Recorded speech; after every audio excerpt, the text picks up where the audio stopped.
Bonjour à toutes et à tous et bienvenue dans cette nouvelle pharmacopée. Un immense merci pour votre fidélité. J'espère de tout cœur que tout va bien pour vous. Aujourd'hui, on va s'attaquer aux convictions, aux croyances et aux certitudes. Des fois, je ne sais pas si vous avez la même expérience, je vais au restaurant avec des amis, j'examine minutieusement le menu et je choisis, après avoir délibéré, ce que je préfère sur la carte. Et tac, dès que le plat arrive et celui du voisin, systématiquement, je préférais avoir l'assiette de l'autre. Et ça me rappelle un philosophe sceptique de l'Antiquité qui s'appelle Sextus Empiricus, ça s'écrit comme ça se prononce, et qui a écrit un ouvrage, Les esquisses pyrrhoniennes, et dans lequel il nous invite peut-être à voir que des fois on préférait crever que d'avoir tort ou que de demander pardon. Il pose en clair la question du bonheur et des croyances. Si on a une vision préfabriquée du bonheur, si on commande une pizza margherita du bonheur et on a, je sais pas, un œuf au plat, forcément on va faire la grimace.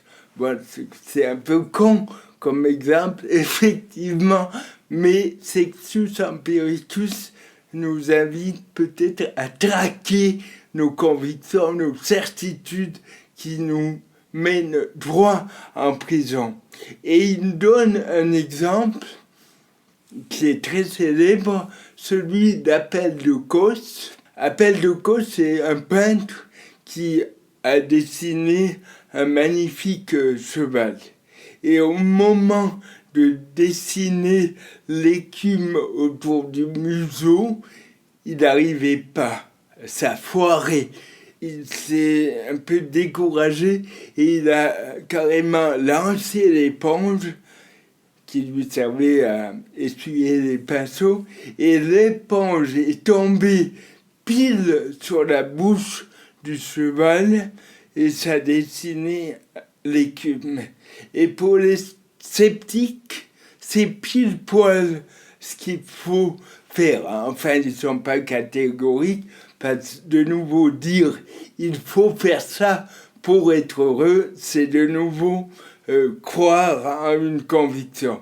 Mais ce que nous invitent à faire les sceptiques, c'est justement l'époquer, baisser la pression. Putain, c'est pas la fin du monde d'avoir tort. Au contraire, comme dit Épicure, c'est plutôt bien quand on discute avec quelqu'un que d'apprendre quelque chose de nouveau, que d'ouvrir notre point de vue sur le monde. Et donc le scepticisme, c'est une invitation à faire péter les préjugés, de ne pas avoir des jugements catégoriques, définitifs, des verdicts sur le monde.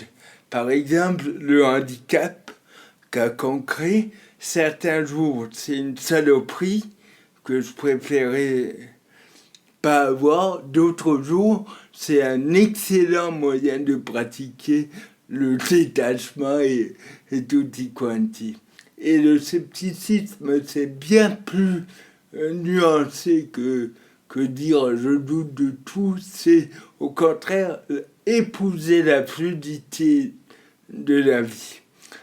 Les stoïciens, sur ce point, peuvent aussi nous aider à demeurer très factuels.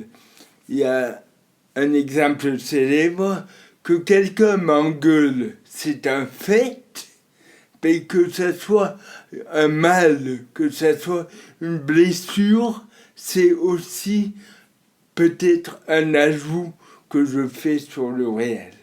Pour résumer tout ce bordel, j'allais dire, c'est employer le doute comme un instrument de la vie pour épouser la fluidité de l'existence et surtout pas se figer dans des certitudes et croire que nos idées sont plus solides que du vent. Merci pour tout, à bientôt.